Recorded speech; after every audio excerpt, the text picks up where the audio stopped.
Parole furlough સ્કોડે મોતી તળાવ road ઉપરથી વિદેશી દારૂના થેલા સાથે ઈસમને ઝડપી લીધો। પેરોલ ફલ્લો સ્કોડની ટીમ પેટ્રોલિંગમાં હતી તે વેળાએ બાતમી મળી હતી કે મોતી તળાવ રોડ પાસેના સ્મશાન પાસે એક ઈસમ શંકાસ્પદ થેલાઓ લઈને ઊભો છે। જે બાતમીના આધારે પેરોલ ફલ્લો સ્કોડની ટીમે શંકાસ્પદ થેલા સાથે ઊભેલા દિલીપભાઈ જયંતિભાઈ ડાપીને વિદેશી દારૂના જથ્થા સાથે ઝડપી લીધો હતો।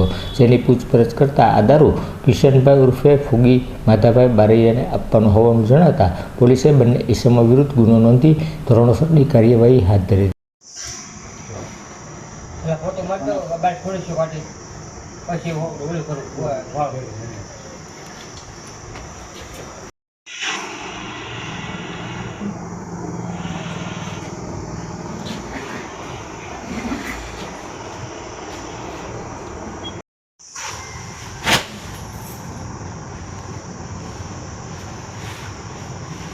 હવે થઈ ગયું ને એક કદમ પર આગળ આવ્યો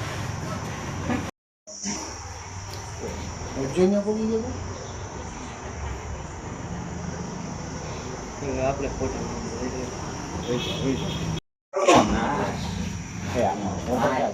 ફોટો જોઈએ દીપાનો આશ્રમ દીપાનો ફોટો જયદીપભાઈ